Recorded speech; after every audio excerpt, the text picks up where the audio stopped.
প্রবাসে আসছি ভাই, অনেক পরিশ্রম করতেছি। জানি না আমার ভাগ্য পরিবর্তন হবে কি না, তারপরও পরিশ্রম করেই যাচ্ছি, কারণ আল্লাহর উপর আমার বিশ্বাস আছে। যত পরিশ্রম করি আল্লাহ একটা না একটা সময় আমার পরিশ্রমের ফলাফল দিবেন। প্রবাসে কোনোদিন ভাবি না প্রবাসে আসতে পারবো, হয়তো আমার রিজিকে আছে বিদায় প্রবাসে আসতে পারছি। মধ্যবিত্ত পরিবারের সন্তান আমি, আমার বাবার কোনো কোটি টাকা সম্পদ নেই যে আমি চাইলে কোনো কিছু করতে পারবো। মধ্যবিত্ত পরিবারের সন্তান আমি, পরিশ্রম করে যাচ্ছি। যদি আল্লাহ পাক ভালো কিছু লিখে থাকে আমার কপালে, ভাগ্যে, অবশ্যই সেটা ঘটবে। 2 দিনে আগে হোক পরে হোক আমার ভাগ্যের জিনিসটা আমি অবশ্যই পাবো।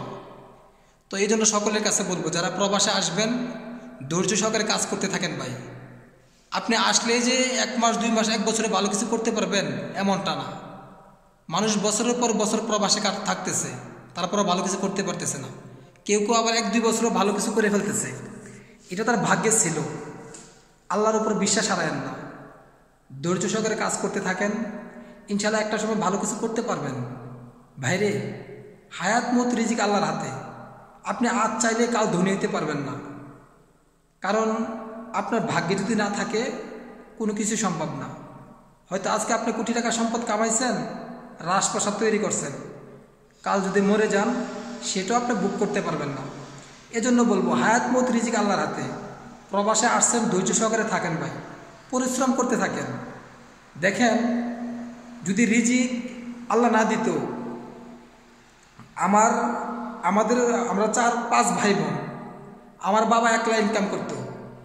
আমরা 5 ভাই বোন, তার মাঝে আমার মা 6 জন, আমাদের পরিবারের 6 জন, আমার বাবা নিয়ে 7 জন ছিল। তারপরও আমার বাবা একলা কাজ করতো, আমরা লেখাপড়া করতাম, ছোট ছিলাম। তারপরও দেখছি আলহামদুলিল্লাহ আমার বাবা একলা হাতে যে টাকা উপার্জন করতো সেই টাকা আমাদের ফ্যামিলি ভালো চলতো। কারণ একটা জিনিস কি, আমাদের পরিবারে যখন 3-4 জন সদস্য ছিল, যখন আমরা জন্মগ্রহণ করি না, আমাদের বড় ভাইগুলো জন্মগ্রহণ করছে, তখন আমার বাবা যে টাকা ইনকাম করছে, আমরা জন্মগ্রহণ করে আসছে ডাবল ইনকাম করতেছে। অথচ আমার বাবার হাত 2টা, 2 হাতে পুরাটা পরিবার চালায় যাচ্ছে। তো এই জন্য বলবো, আপনার রিজিক আপনার বাবা মার হাতে, আপনার ছেলে সন্তানের রিজিক আপনার হাতে। যদি আপনি ধৈর্য সহকারে কাজ করতে থাকেন, আপনার হাতের উসিলায় বা আপনার কপালের রিজিকের উসিলায় আপনার পুরোটা ফ্যামিলি চলবে। আপনি একজন প্রবাসে আসছেন, ধৈর্য হারা হয়েন না ভাই। যদি ধৈর্য হারা হয়ে প্রবাস থেকে চলে যেতে চান, তাহলে কখনোই ভালো কিছু করতে পারবেন না। এমনও প্রবাসী আছে, বছরের পর বছর প্রবাসে কাটাইতেছে, তারপরও ভালো কিছু করতে পারতেছে না। বাইরে অধৈর্য হয়েও না ভাই। সবাই তো আমাদের জীবন শুরু, হয়তো 25, 26, 30 বছর হয়েছে। যদি হায়াত থাকে আরও হয়তো কিছুদিন বাঁচতে পারে। তো চিন্তার কোনো কারণ নাই। প্রবাসে আসছো, ধৈর্য সহকারে থাকো, ইনশাল্লাহ ফলাফল ভালো একটা ঘটবেই। ভালো একটা তোমার কপালে ভালো একটা ফলাফল আসবে। তুমি চাইলেই ভালো কিছু করতে পারবে না।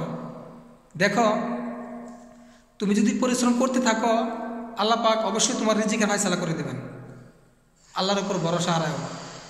একজন বাবা যদি তার 4-5টা ছেলে সন্তানেরকে লালন পালন করে 2 হাতে পরিশ্রম করে চালাইতে পারে, আল্লাহ বুঝো যে আল্লাহ বাবা মার হাতে কতটা রিজিক দিয়ে রাখছে সন্তানের। আল্লাহর উপর ধৈর্য হারা হয়েও না, আল্লাহর উপর বিশ্বাস হারা হয়েও না। আল্লাহর উপর বিশ্বাস রাখো, অবশ্যই আল্লাহ সর্বশক্তিমান। আল্লাহ তোমার রিজিকের ফায়সালা অবশ্যই করে দিবেন। তোমরা জন্মের আগে রিজিক আল্লাহ তোমার নির্ধারিত করে দিছে, এরপরও আল্লাহ চাইলে তোমার ভাগ্য পরিবর্তন করে দিতে পারে। আল্লাহ তোমার ভাগ্য পরিবর্তন করলে কি কারো কাছে আল্লাহ কৈফিয়ত দিতে হবে না। আল্লাহ সর্বশক্তিমান। আল্লাহর উপর বিশ্বাস রাখো। আসসালামু আলাইকুম।